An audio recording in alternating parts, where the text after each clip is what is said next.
नमस्कार दोस्तों, मैं संदीप नागवंशी आप सभी का फिर से स्वागत करता हूं मेरे चैनल संदीप स्टडी सेंटर में। अपोहा तंत्र पे बात कर रहे थे। जैसे कि आपको पता होगा, इससे पहले एक वीडियो गई है वो अपोहा तंत्र पे था, जहां पे उसके सामान्य परिचय हमने देखा था। उसके बाद सबसे बड़ा अपोहा तंत्र महानदी पे हमने बात करना स्टार्ट किया था। समराइज के लिए मैं बता दूं ताकि आज की क्लास स्टार्ट करने में हमें आसानी होगी। जैसे कि आप देखेंगे महानदी अपोहा तंत्र पे हम बात कर रहे थे, जहाँ पे आपने देखा होगा कि इसके बारे में जितने भी डायमेंशंस हो सकते थे, जितने भी कॉन्सेप्ट या छोटी छोटी वहाँ पे जितने भी बातें हो सकती थी, माइन्यूट लेवल पे जाके हमने स्टडी की है। इससे पहले वाली क्लास अब जाके देखेंगे जो नए हैं, ताकि आपको एक सीक्वेंस में समझ में आएगा। इस क्लास के बाद उसको जरूर देखिएगा। महानदी अपोहा तंत्र के अंतर्गत हमने कहा है कि महानदी जैसे निकल रही है, फिर इसके सब्सिडरी यानी कि ट्रिब्यूटरीज पे हमने बात करी थी, इसके सहायक नदियों पे। इसके सहायक नदी पे जहाँ पे हमने कहा था एक बार देखने की कोशिश करें, इसके उत्तर की हमने सहायक नदियाँ ली थी, अच्छे से इसको देखने की कोशिश करें। जैसे कि हमने शिवनाथ के बारे में देखा था। जैसे महानदी के उत्तर की ओर की नदियों पे हमने बात करी थी, जहाँ पे हमने कहा था कि शिवनाथ नदी है, उसके बाद आपका हसदेव आने वाली है। फिर आपने देखा होगा बोरई की हमने बात की थी, फिर मांड, केलो और ईब, ऐसी नदियाँ हमने कहा था कि इसकी सहायक नदी होंगी। और फिर हमने देखा था तो इतनी नदियाँ सामने निकल के आई थी। उसके बाद हमने इसके अब दक्षिण की नदियों पे जैसे हमने देखना स्टार्ट किया, तो दक्षिण की नदी पे हमने देखा कि दूध नदी हो गई, परफेक्ट है, सिलियारी, दूध, सिलियारी, फिर पैरी, सोंढूर। एक बार समराइज कर लें, फिर चल, जोक और लात, परफेक्ट है, बीच में सूखा भी आ जाती है। तो इन नदियों को हमने बात करनी थी, लेकिन आपको याद होगा शिवनाथ नदी पे सिर्फ हमने बात किया था। और सबसे ज़्यादा इन्फॉर्मेशन शिवनाथ नदी के बारे में ही मिलती है, जितने भी महानदी की सहायक नदियाँ हैं। और आज की जो मैप बनेगी, एक एक नदी के हिसाब से बनेगी और जिलों के हिसाब से बनेगी। इससे पहले वाले जो क्लास में आपको कच्चा मैप मिला होगा, मतलब कच्चा मैप की तरह हमने बनाया था। जैसे कि यहाँ पे एक एक चीज़ हम देखेंगे तो उसको अलग मैप से बाहर निकाल के थोड़ा रॉ डायग्राम के हिसाब से हमने पढ़ने की कोशिश की थी, ताकि समझने में आसानी हो और लिंक करने में आसानी हो। तो आज हमें हसदेव से स्टार्ट करना होगा, क्योंकि शिवनाथ में हमने बात कर ली। इससे पहले वाली क्लास में कंप्लीटली महानदी अपोहा तंत्र के बारे में है। उसके एक जो आपका ट्रिब्यूटरी है, जो कि आपका शिवनाथ नदी है, उसके बारे में हमने वहाँ पे कंप्लीट डिटेल यानी कंप्लीट उसके बारे में चर्चा कर ली है। परफेक्ट है। तो आज हम इसी क्रम में हसदेव पे बात करेंगे, फिर बोरई, मांड, केलो, ईब करते, फिर नीचे के जितने भी इसके दक्षिण की भी सहायक नदियाँ हैं, सब पे हम एक एक करके चर्चा करेंगे। तो ये अच्छी खासी इसके बारे में समझ हो जाएंगी। याद रखिए, ड्रेनेज सिस्टम का पार्ट 2 वीडियो होगा आपका, ठीक है। पार्ट 1 के नाम से इससे पहले क्लासेस गई हैं, उसको जरूर आप देखिएगा, ताकि आपको ये समझने में आसानी होगी। और इसके बाद ये तो फ्रेश भी स्टार्ट हो रहा है, उसको नहीं देखेंगे, इसको देखने के बाद भी देखेंगे तो भी समझ में आ जाएगा। परफेक्ट है। तो अब हम हसदेव से स्टार्ट करेंगे, फिर भी हम लोग डायग्राम में देखेंगे एक बार कहाँ तक की बात हुई है, ताकि आपको समझने में आसानी होंगी। ठीक है, हमने कहा था, ठीक है, ये डायग्राम यहाँ पे मैं नाम लूँगा, जैसे यहीं तक मैं डायग्राम बनाया हूँ। परफेक्ट है। ये धमतरी है आपका, धमतरी से हमने महानदी निकाली थी, परफेक्ट, सिहावा पर्वत से। एक बार देख लें, ठीक है। उसके बाद कांकेर भी हमें एक बार बनाना पड़ेगा, क्योंकि ना कांकेर से भी ये यहाँ तक की आप डायग्राम एक बार देखने की कोशिश करें। परफेक्ट। उसके बाद हमने कहा था कि महानदी कुछ ऐसे जाती, इसको हम ही लोग गुजार रहे हैं वैसे। परफेक्ट है, क्लियर। इस प्रकार से मैं एक बार बता दूं आपको, क्लियर। फिर ये हो के आपका एक बार इस सारंगढ़ भी जाएगी, इसको अच्छे से देखना पड़ेगा, क्लियर, टच होगा, क्लियर। तो इस प्रकार से मुझे कुछ ऐसे इसको बनाना पड़ेगा। ये अपने हिसाब से हम लोग कर रहे हैं, ठीक है। तो देखेंगे, जैसे कि हमने कहा था, ये आपका धमतरी है, यहाँ से महानदी निकल रही है, सब पे बात हो चुकी है। आज हम लोग को क्योंकि पक्का मैप बनाना है जिलों के साथ में, इसलिए मैं पहले से बता रहा हूँ, ठीक है। हमने एक चीज़ पे बात कर ली, और फिर आपका शिवनाथ है। तो धमतरी से सिहावा पर्वत से महानदी हमने निकाली थी, पिछले वीडियो में पूरा इन्फॉर्मेशन है। उसके बाद एक कांकेर जा रही है, तो एक हो गया धमतरी, कांकेर, ठीक है। इसके बाद फिर से धमतरी जाके बालोद आती है, उसके बाद गरियाबंद, एक गरियाबंद है, उसके बाद रायपुर आएंगी, फिर महासमुंद, फिर बलौदा बाजार, क्लियर है। उसके बाद जांजगीर चांपा जाएंगी, फिर शक्ति, फिर रायगढ़ पहले टच हो रही है, देखिए रायगढ़, उसके बाद भिलाई, मतलब बिलाईगढ़, परफेक्ट है, सारंगढ़ बिलाईगढ़ वाला है, ठीक है। तो इसको देखेंगे। अब हमने कहा था इसके सहायक नदी पर हमने बात करनी है, देखेंगे। अब उत्तर की सहायक नदी, इसकी उत्तर से जो आएंगी सब इसकी उत्तर की सहायक नदी होंगी, और इसकी इस पार वाली नदी जो रहेंगी इसके दक्षिण की सहायक नदी होंगी, क्लियर है। तो हम इसके अंतर्गत देखना है, तो जैसे देखेंगे, हमने कहा था ये मोहला मानपुर अंबकड़ चौकी है ना, मैं जो बता रहा हूँ वो पहले आप एक एक करके देखने की कोशिश करेंगे, जहाँ भी इसका लोकेशन हो, जैसा भी बना हो, लेकिन इसको एक बार आप वो मान के चलिए जो मैं बोल रहा हूँ परफेक्ट है, क्योंकि ऐसा मैप तो नहीं होता है, ये अपने दृष्टिकोण से बनाया गया है ताकि इसको अच्छे से हम लोग समझ सकें। ये मोहला मानपुर अम्बागढ़ चौका मानेंगे, और जैसे कि आपको पता है यहाँ से आपकी शिवनाथ नदी आ रही है, क्लियर है। पहले मोहला मानपुर अम्बागढ़ चौकी जाती है, उसके बाद आपका राजनांदगांव जा रही है, क्लियर है। उसके बाद आपको पता है बालोदनी जाके वो कहाँ चल देती है, दुर्ग जाती है। उसके बाद ये बेमेतरा, क्लियर है, बेमेतरा जाएंगी। उसके बाद मुंगेली, फिर बिलासपुर की सीमा में थोड़ा सा बह के ये बिलासपुर आ जाएंगी। उसके बाद ये बलौदा बाज़ार, बलौदा बाज़ार के बाद उसके बाद ये जो है शिवरी नारायण में जाके जांजगीर चांपा में मिल जाती है। तो इसकी प्रवाह बस आप सुनते जाइए, यहाँ अच्छे समझ ना आए तो सुनते जाइए, बस एक बार समझेंगे। इसको एकदम से रट्टा या फिर एकदम से दिमाग में बिठाने की ज़रूरत नहीं है, दिशा का ज्ञान होना चाहिए, किस दिशा से मिल रही है, कौन कौन से जिले टच हो रही है। परफेक्ट। तो मोहला मानपुर अम्बागढ़ चौकी, राजनांदगांव, बेमेतरा, आपका दुर्ग हो जाएगा, सॉरी दुर्ग, उसके बाद बेमेतरा, फिर मुंगेली, फिर आपका बिलासपुर होगा, फिर आपको बलौदा बाज़ार, उसके बाद जांजगीर चांपा, फिर ठीक है जांजगीर चांपा में जाके मिलेगी, शक्ति नहीं है। तो यहाँ तक कि हमने बात कर रही है, हम लोग अभी इसकी उत्तर की नदियाँ देख रहे हैं, ठीक है। एक बार यहाँ भी हम लोग बनाने की कोशिश करें कच्चा वाला, ताकि रॉ डायग्राम, ताकि आपको अच्छे से समझ में आ जाए, क्लियर है। जैसे कि हमने कहा था, आपको पता होगा, ये आपका सिहावा पर्वत, यहाँ से महानदी जा रही है, परफेक्ट। यहाँ सब शिवनाथ नदी आई, ऐसे यहाँ पे मिल रही है, क्लियर है। आज हमें बात करना है हसदेव नदी पे। मैं चाह रहा हूँ कि एक एक नदी को बात करते करते यहाँ पे हम लोग टच कराते जाएं तो ज़्यादा बेटर होगा, जैसे कि हमने शिवनाथ नदी पे किया था, क्लियर। वैसे ही करते हैं, आपको उसमें समझने में आसानी होगी, जैसे कि आप देखते जाएंगे। तो आज हमें हसदेव पे बात करनी है, क्लियर है। हसदेव, फिर उसके बाद बुरई हो जाएगा, मांड हो जाएगा। तो एक एक करके अब इसके सहायक नदियों पर बात करेंगे, ताकि वैसी वैसी मैप भी बनते जाएगा और लास्ट टाइम आपको एक अच्छे से मैप मिल जाएगा, परफेक्ट है, पूरी अपडेटेड, क्लियर। तो हम आज का हमारा जो टॉपिक रहेगा हसदेव, मतलब हसदेव नदी पे हमें बात करनी है। डायरेक्ट हसदेव से स्टार्ट हो रहा है, आपको समझ में आ गया होगा कि पार्ट 2 वीडियो है। पहले पार्ट में इसके बारे में यहाँ तक की बात हो चुकी थी, अब यहाँ से हसदेव से हमें स्टार्ट करना पड़ेगा, क्लियर। तो हसदेव के बारे में देखेंगे सबसे पहले, ठीक। तो कोई भी नदी रहे, ठीक है, हसदेव रिवर के बारे में देख रहे हैं। इसके बारे में 2-3 चीज़ तो कॉमन है, जैसे इसके उद्गम देखना है कि उद्गम कहाँ से हुआ है, क्लियर है। उसके बाद इसका विसर्जन देखना है, ये कहाँ जाके किस नदी में मिल रही है, मिलेगी तो महानदी में मिल रही है, लेकिन कौन सी जगह पे मिल रही है, विसर्जन बहुत इंपॉर्टेंट है। और वहीं से इसका प्रवाह क्षेत्र निकलेगा कि किस किस जिले से आके ये मिल रही है, क्लियर है। प्रवाह क्षेत्र के बाद आपको देखना पड़ेगा कि इसकी सहायक नदी कौन कौन सी है, या फिर डायरेक्ट इसके लंबाई फिर हम लोग बात कर लेंगे, या फिर लंबाई को लास्ट में क्लास में भी एक चार्ट के माध्यम से भी उसको देख सकते हैं, क्लियर। तो इसमें विशेष पॉइंट आप डालेंगे, ठीक है, अपने हिसाब से इसको जितने भी चीज़ें हैं यहाँ पे हम लोग कवर कर लेंगे। हसदेव नदी जैसे कि देखेंगे, यहाँ पे मैं बता दूँ, हसदेव नदी का उद्गम जो है सोनहट एरिया कोरिया से होता है, परफेक्ट है। एग्जैक्ट बोला जाए तो कैमूर हिल।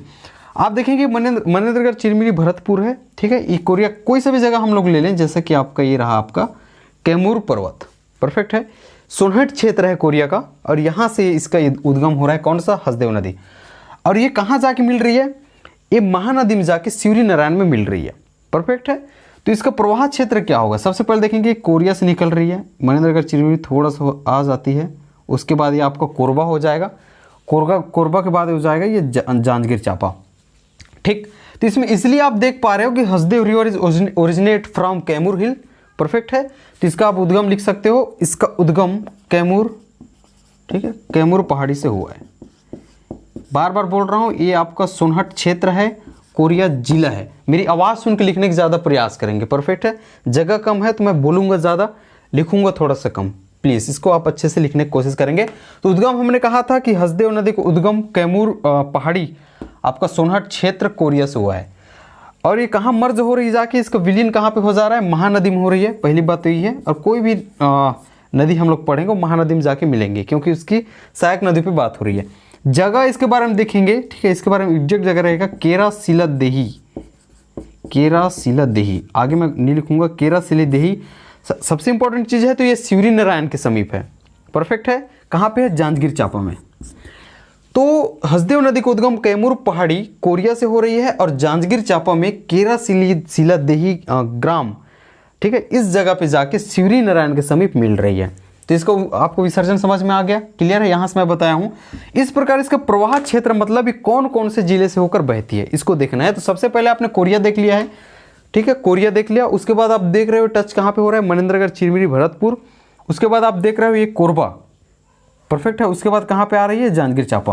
तो ये 1 हो गया, ये 2 हो गया, 3 और ये 4। तो ये 4 जिलों से होकर प्रवाहित हो रही है। पहले मैंने कहा है कोरिया, ठीक है। उसके बाद कहा है मैंने मनेंद्रगढ़, चिरमिरी, भरतपुर, ये आपका दूसरा जिला होगा। तीसरा जिला मैंने कहा है कोरबा, ठीक है। और चौथा जिला मैंने कहा है जांजगीर चांपा।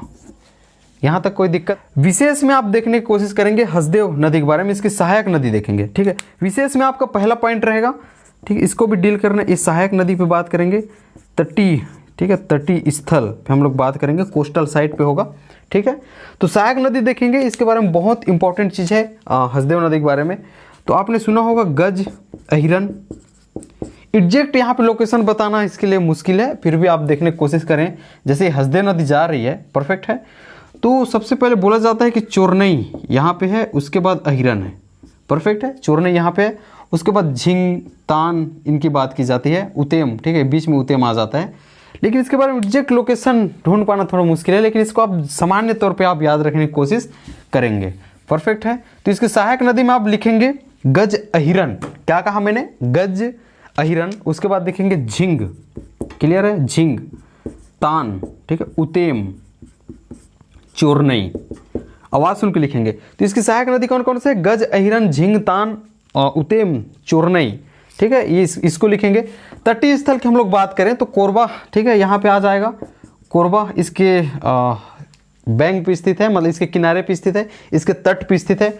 कोरबा, चांपा, पीथमपुर, ठीक है, पीथमपुर। पीथमपुर आपका जांजगीर चांपा का है। तो ये तीनों को आप लिखेंगे कि तीनों जो है इसके तट पर स्थित हैं, परफेक्ट है। तो अब तक आपने देखा है कि Hasdeo river originate from Kaimur hill, बोल सकते हो एट सोनहट प्लेटू, ठीक है, सोनहट एरिया या फिर सोनहट पठार का क्षेत्र है, ठीक, Sonhat area in Korea district and merges into Mahanadi at Kerasila Dihi, perfect, village of in Janjgir Champa district. प्रवाह क्षेत्र का आपने देखा है कि ये कैमूर, सबसे पहले कोरिया हो जाएगा, कोरिया, एमसीबी यानी कि मनेंद्रगढ़, चिरमिरी, भरतपुर। उसके बाद कोरबा, फिर आपका कौन से पे आ रहा है, जांजगीर चांपा। और कहाँ पे जाके मिलीन हो रहे हैं, शिवरी नारायण के निकट जो है केरासिलादेही ग्राम में जाके महानदी में मिल जा रही है, क्लियर है, ये नाम ही अजीब है। विशेष में हमने देखा है कि सहायक नदी इसकी कौन कौन से होगी, तो गज, अहिरन, झिंग, तान, उतेम, चोरनई, परफेक्ट है। ये इसके ट्रिब्यूटरीज हो जाएंगे, इसके सहायक नदी हो जाएंगे। तटीय स्थल यानी कोस्टल साइट्स की आप बात करेंगे तो कोरबा, चांपा, पीथमपुर, ये जो है इसके तट पर स्थित शहर हैं, परफेक्ट है। इसके आगे हम लोग और बात करने की कोशिश करें। इस विशेष में सबसे इंपॉर्टेंट चीज़ है, इसके आगे विशेष में मैं बात कर रहा हूँ, ठीक है, सबसे इंपॉर्टेंट चीज़ है इसमें परियोजना कौन सी चलाई जा रही है। तो परियोजना देखेंगे, आपने सुन के रखा होगा, मैं आगे मिटा रहा हूँ क्योंकि इसके विशेष के बारे में बहुत अच्छे से हमें बात करनी है।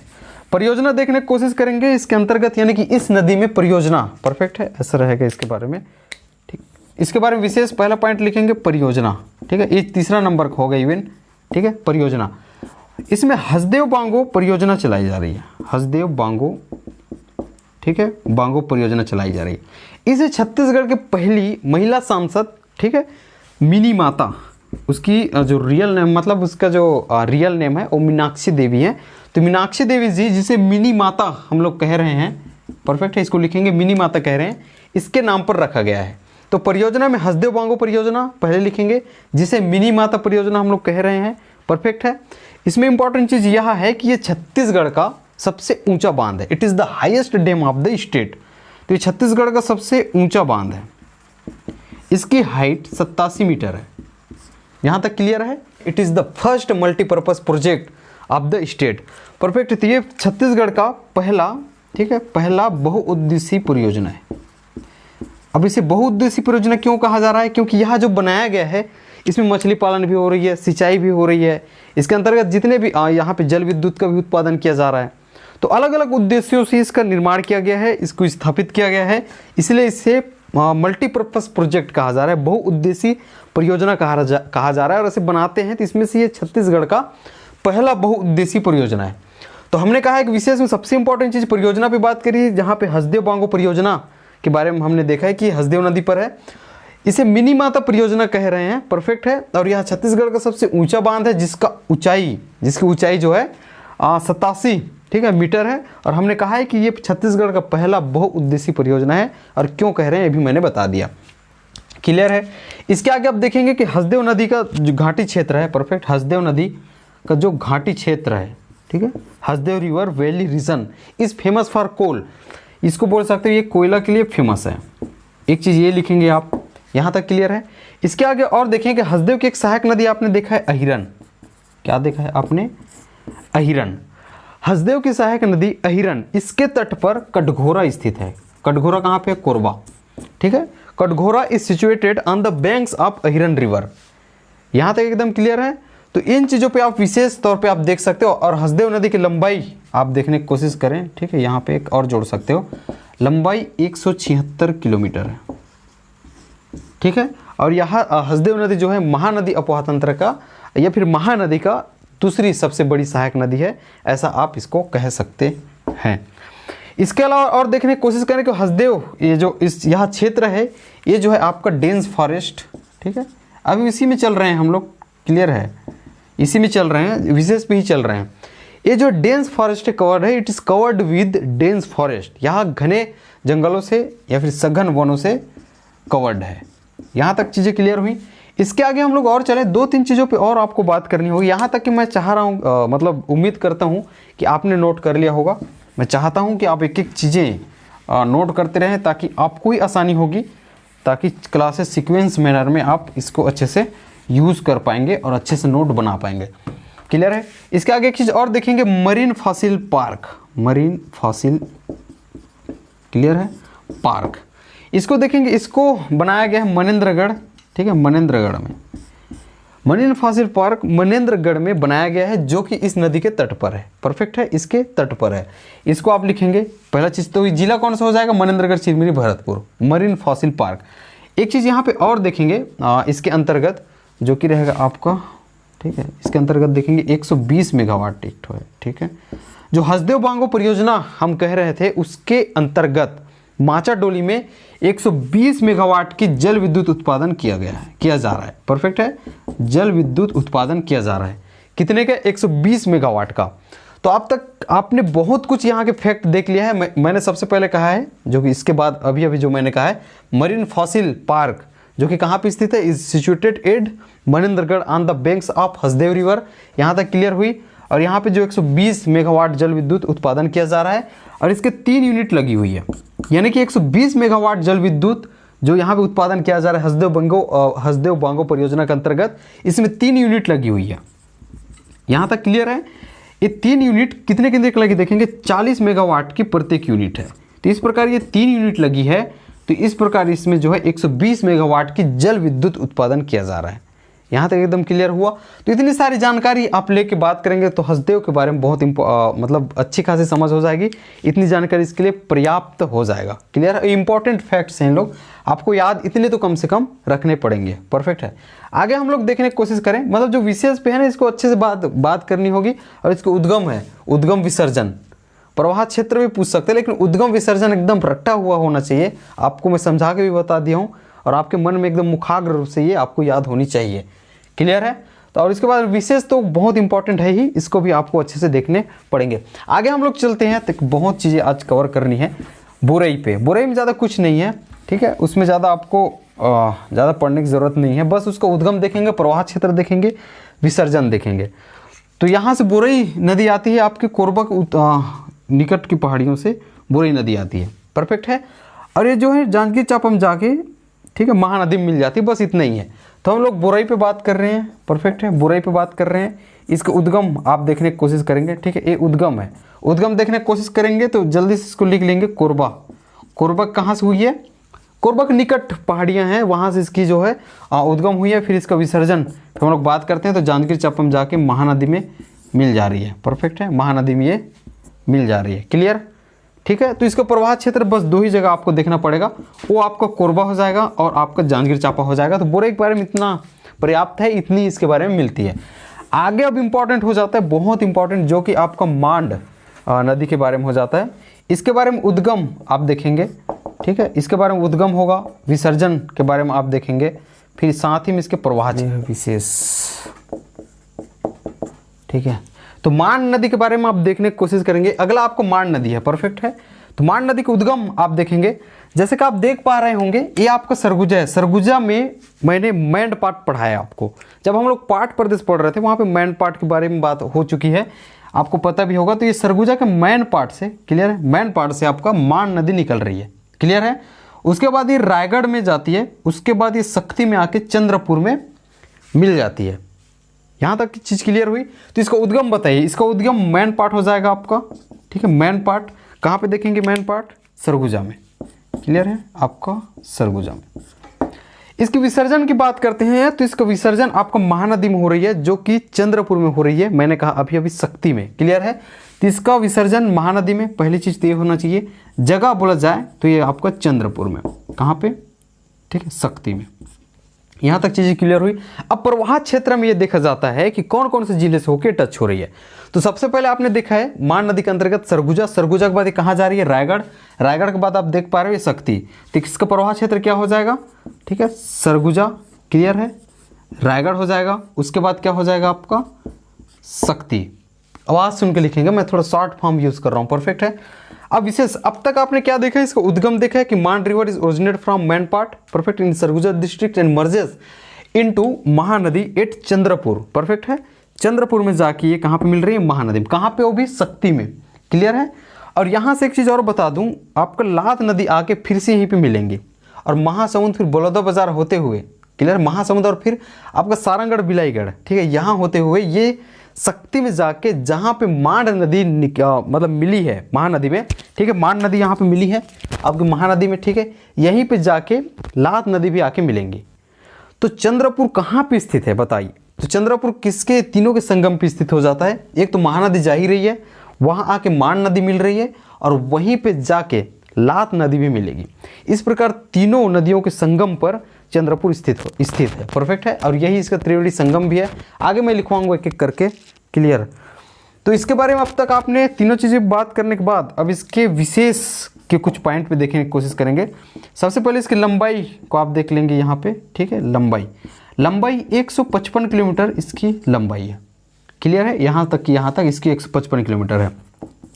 दूसरी चीज़ में इसकी सहायक नदी आप देखने की कोशिश करें, मान नदी के बारे में, इसकी सहायक नदी देखने की कोशिश करें तो इसमें कोइराज मिलेगा आपको, परफेक्ट, कोइराज और कुरकुट, ठीक, कोइराज और फिर कुरकुट, परफेक्ट है। और चिंदई भी है एक, ठीक है, चिंदई। ये तीन इसकी सहायक नदी के तौर पे याद करेंगे। यहाँ पे अब मैप में एकदम उसको एग्जैक्ट लोकेशन बताना थोड़ा सा मुश्किल है, इसको सामान्य तौर पे आप याद रखेंगे, परफेक्ट है।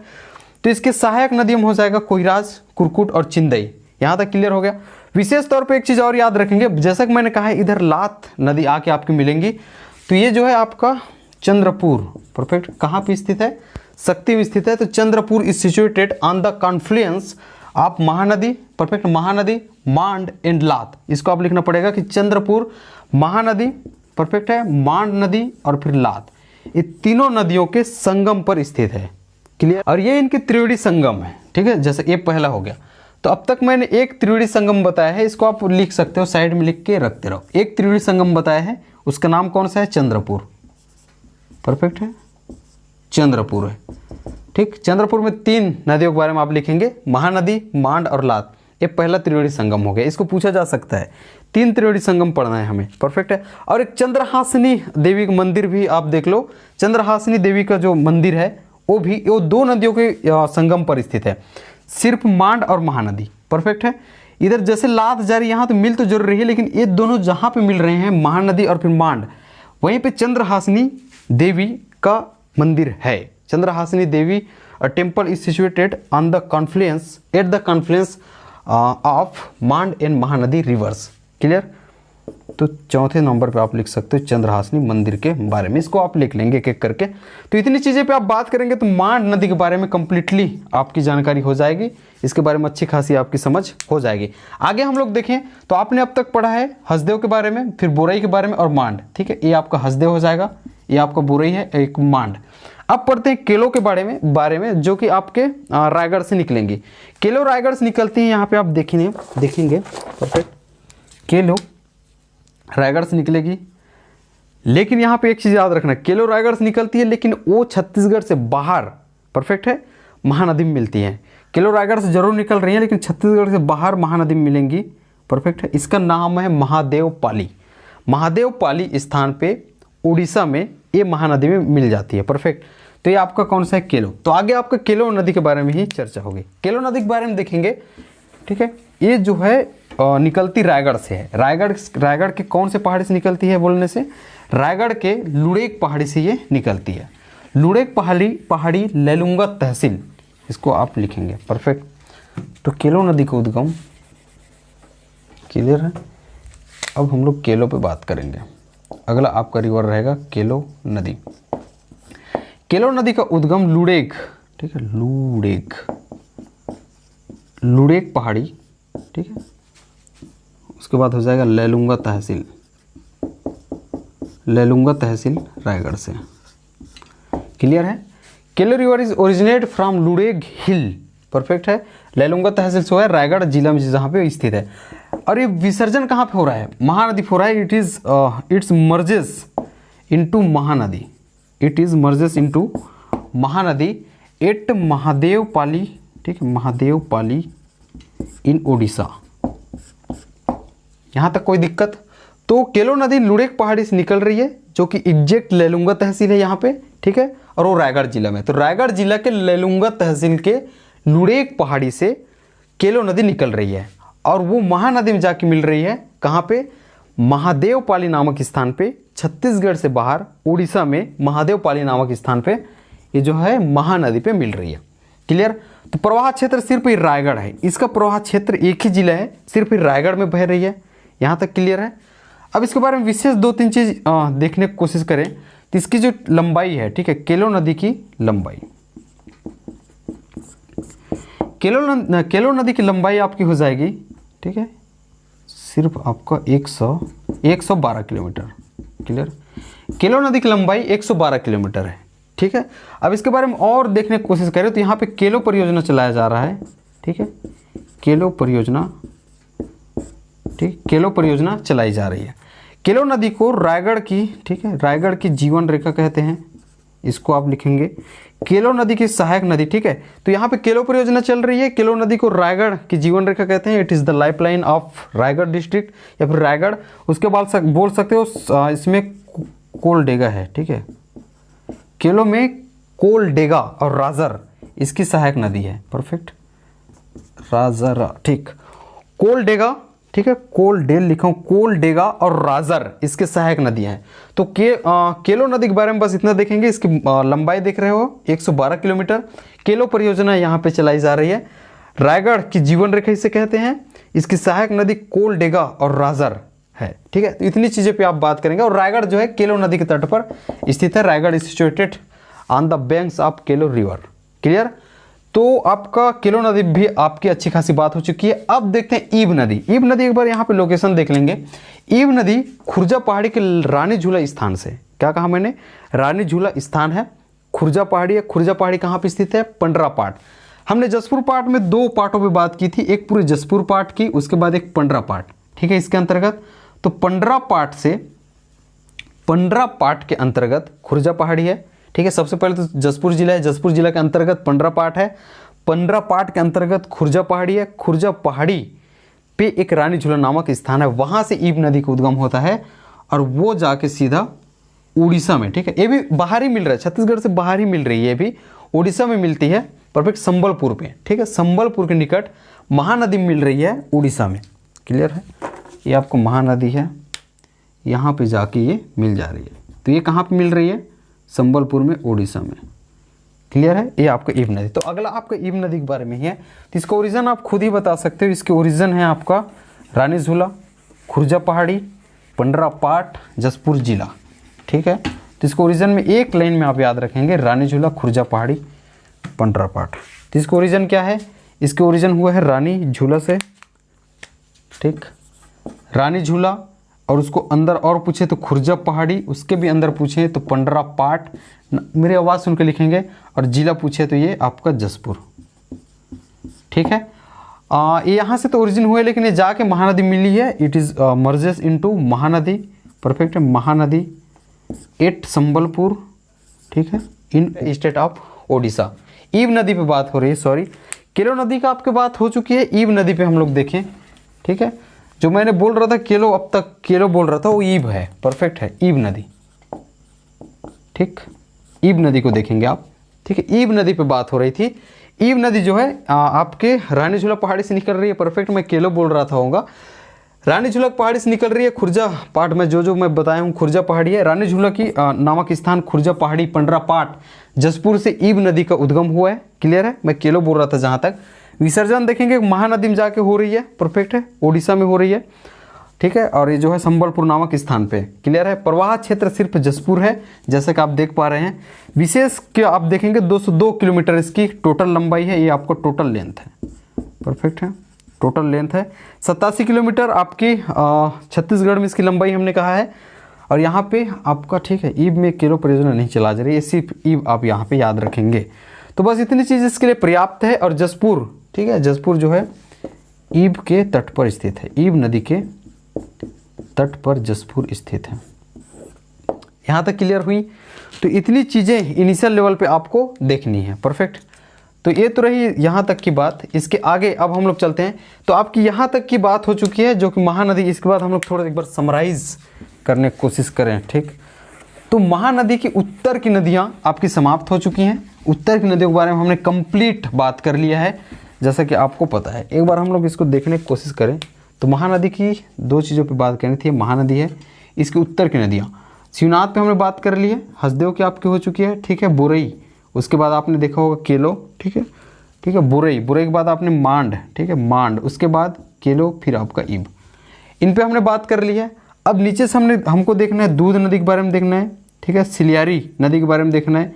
उसके बाद पैरी सोंढूर सूखा, परफेक्ट, पैरी सोंढूर सूखा। इसके आगे हम लोग और चलेंगे तो आपको मिलेगा उसके बाद जोंक, फिर आपका लात। इतनी चीज़ों पे बात करेंगे तो आपकी फिर कंप्लीटली महानदी उपवाह तंत्र पे बात होंगी। तो यहाँ पे हम लोग स्टार्ट करते हैं। अब कौन सा करेंगे? दूध नदी। यहीं पे आप देखने की कोशिश करें, यहाँ तक कि आपकी समझ हो चुकी होगी। आगे हम लोग देखेंगे दूध नदी। दूध नदी कांकेर से निकलती है और कांकेर में ही जाके मिलती है, इसको आप देखेंगे, ठीक है। तो पहला आपका रहेगा दूध नदी, ठीक। फिर वहीं पे इसका फॉर्मेटिंग कर लें। हमें क्या क्या इसके बारे में देखना होगा। इसके बारे में हमें देखना है उद्गम, फिर इसके बारे में विसर्जन, क्लियर है, कहाँ जा रही है। फिर इसका ऑब्वियसली प्रवाह क्षेत्र हम देखते हैं और इसके बारे में कुछ विशेष बातें। इसका ओरिजिन देखना है, इसका मर्ज देखना है, उसके बाद इसका ड्रेनेज एरिया देखना है, रिमार्क इसके बारे में देख सकते हैं। तो दूध नदी आप जानते हो इसका ओरिजिन जो है मलांज कुंडम पहाड़ी, परफेक्ट है, मलांज कुंडम पहाड़ी कांकेर से हुआ है। It is originate from Malanj Kundam hill in Kanker district, perfect है, एंड मर्जेस इनटू महानदी, ठीक है, इन कांकेर। एक कांकेर में ही जाके महानदी में मिल जाती है। दूध नदी पे बात हो रही है, कांकेर के मलांज कुंडम पहाड़ी से निकलती है, परफेक्ट है। इसे मलांज कुंडम बोलते हैं, लेकिन मलांज कुंडम मिलता है। मलांज कुंडम पहाड़ी से कांकेर के निकल रही है दूध नदी और महानदी में जाके मिल रही है कांकेर में ही। तो इसका एक आपका ड्रेनेज एरिया या फिर एक ही जिला पे ये प्रवाहित हो रही है, वो कौन सी है? आपकी कांकेर।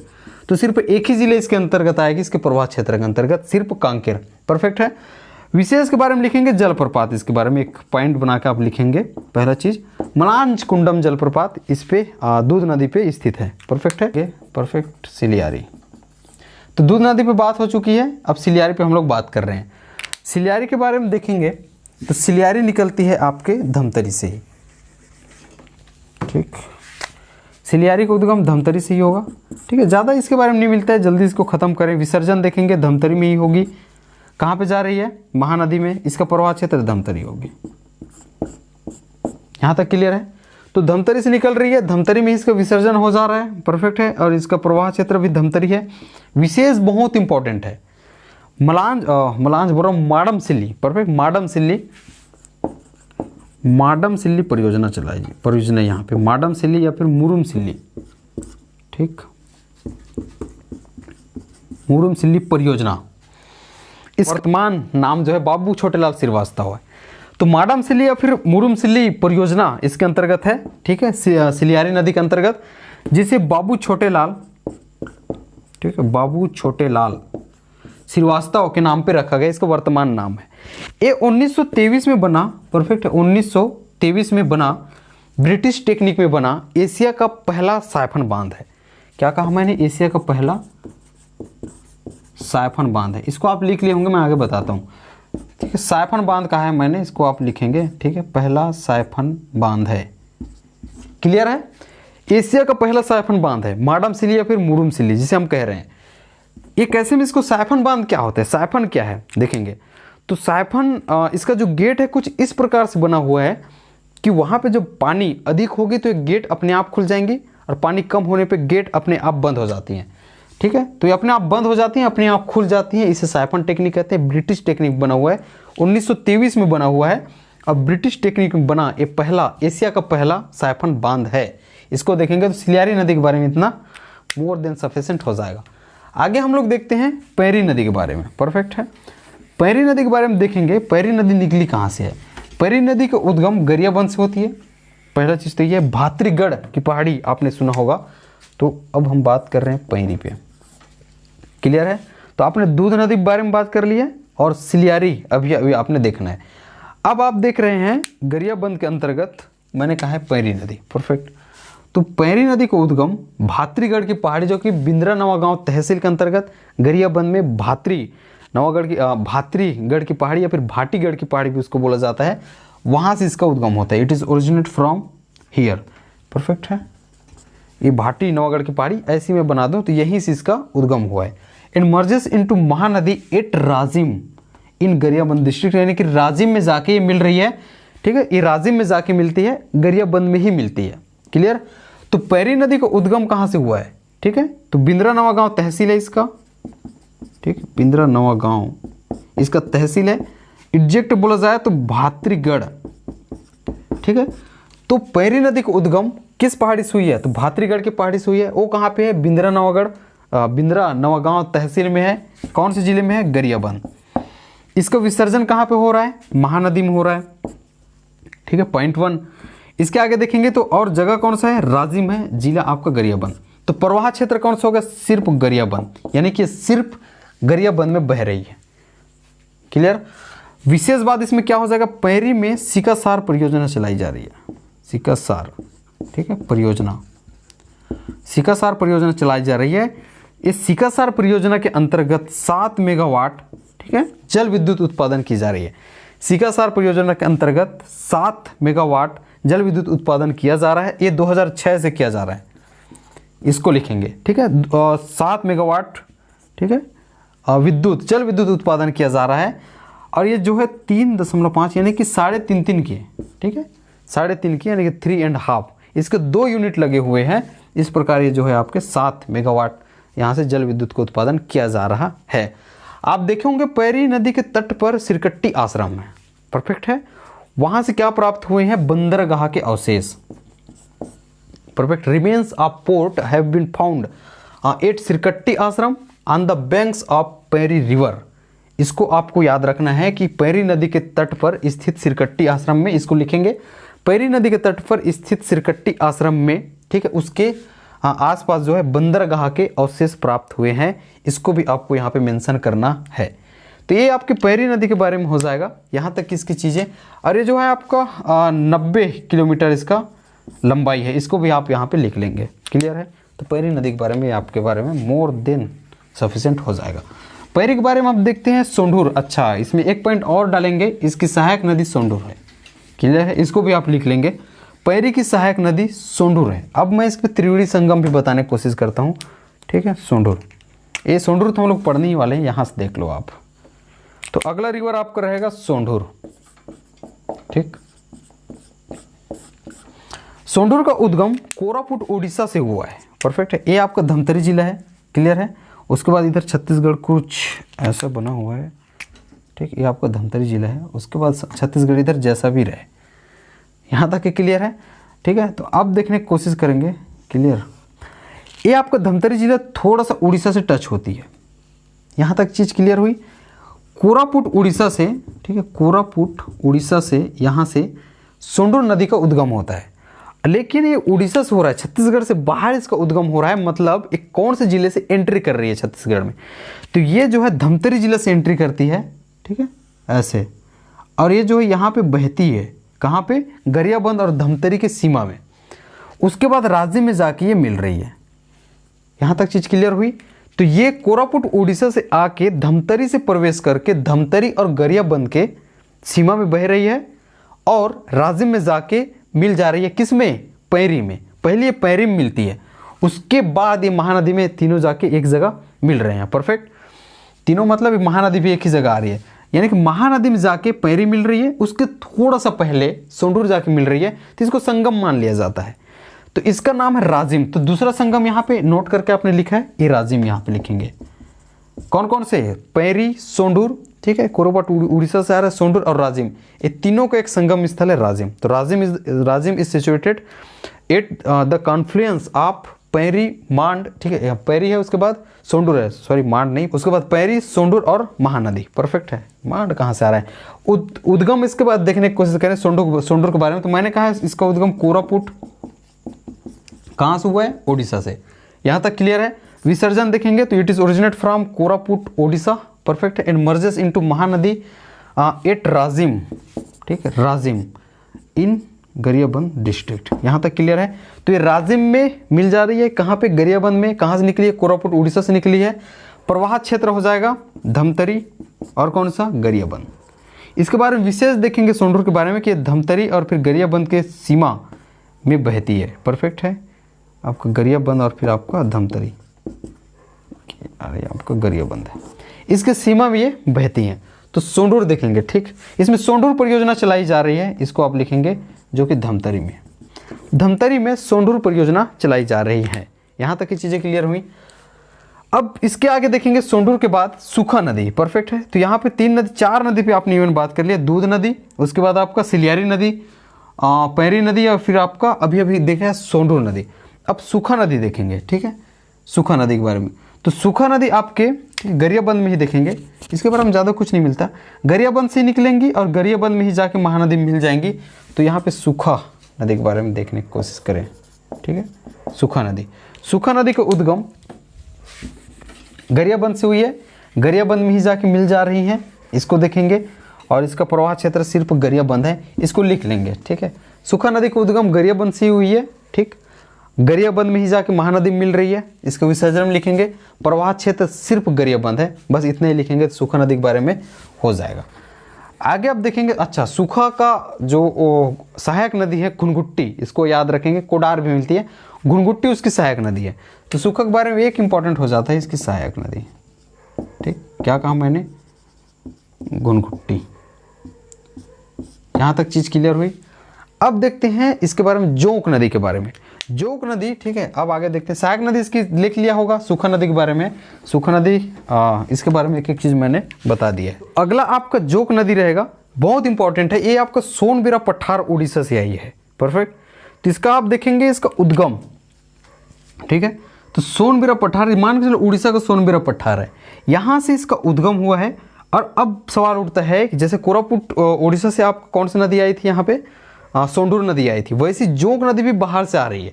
छत्तीसगढ़ में इसका उद्गम नहीं हुआ है, और आपको एक बोर्ड बनाना पड़ेगा, एक टेबल बनाना पड़ेगा, जहाँ पे आपको देखना पड़ेगा कि कौन कौन सी नदियाँ हैं अब तक हमने पढ़ी है, वो छत्तीसगढ़ के बाहर से आई हैं, ठीक है। ये स्मार्ट वर्क होता है, आप खुद ही इसको कर सकते हो। तो उसी प्रकार जोंक नदी भी जो है उड़ीसा से आ रही है, और ये सोनबिरा पठार से आ रही है, ठीक है। It is originate from Sonbira plateau of Orissa, यहाँ से इसका उद्गम होता है। अब ये एंट्री कहाँ पे मार रही है छत्तीसगढ़ में, तो देखेंगे महासमुंद है, तो महासमुंद में पहले आती हैं। परफेक्ट है। उसके बाद ये जो है आपका बलौदा बाजार जाती हैं, ठीक, उसके बाद जाके शिवरी नारायण में मिल जाती हैं, जहाँ पे शिवनाथ मिल रही है। परफेक्ट है। इधर से शिवनाथ आ रही है, आपको पता है, गढ़चिरौली महाराष्ट्र से, और जाके यहाँ पे मिल रही है ये शिवरी नारायण में। परफेक्ट है। जो कि जांजगीर चांपा है, यहाँ पे मिल रही है कौन सा, शिवनाथ। उसके बाद इधर से जोंक नदी आके भी शिवरी नारायण में मिल रही है, महानदी में मिल रही है, लेकिन ये महासमुंद से होते हुए बलौदा बाजार भी टच करते हुए जाके मिल रही है। परफेक्ट। और ये ऐसे जाके मिल रही है, तो इसमें भी एक संगम बन गया। तो तीसरा संगम आपका रहेगा शिवरी नारायण। कौन कौन सा, शिवनाथ, जोंक और फिर महानदी, ये 3, इसको अलग से हम लोग लिखने की कोशिश करेंगे। तो यहाँ पे आपको समझ में आ गया होगा। तो जोक नदी के एक बार उद्गम आप देखेंगे तो इसका उद्गम सोनबेरा पठार, परफेक्ट है, सोनबेरा पठार, क्लियर है। ये सोनबेरा पठार कहाँ पे पड़ेगा? Orissa. It is originate from Sonbera plateau in Odisha, perfect है। या फिर आप उड़ीसा बोल सकते हो। It is merges into Mahanadi, ये महानदी में मिल जाती है at Shivri Narayan in Janjgir Champa district. कोई दिक्कत यहाँ पे शिवरी नारायण पे जाके मिल रही है। प्रवाह क्षेत्र की बात करोगे तो ये महासमुंद, ठीक है, then Balodabazar, then Janjgir Champa, clear. विशेष की आप बात करेंगे इसके बारे में, विशेष सबसे इंपॉर्टेंट चीज़ हो जाता है त्रिवेणी संगम, ठीक है, शिवरी नारायण। तो शिवरी नारायण में त्रिवेणी इसका संगम है, अच्छे से नहीं दिख रहा होगा क्या, ठीक है। तो कौन कौन सी नदी का? महानदी, शिवनाथ नदी और फिर आपका जोंक नदी। बताने की कोई ज़रूरत है? तो यहाँ पे देखेंगे शिवनाथ नदी जा रही है, ये शिवरी नारायण में मिल रही है, परफेक्ट है। इधर से जोंक नदी आ रही है, शिवरी नारायण मिल रही है। तो 3 नदियों का संगम हो गया वहाँ पे। कौन कौन सा?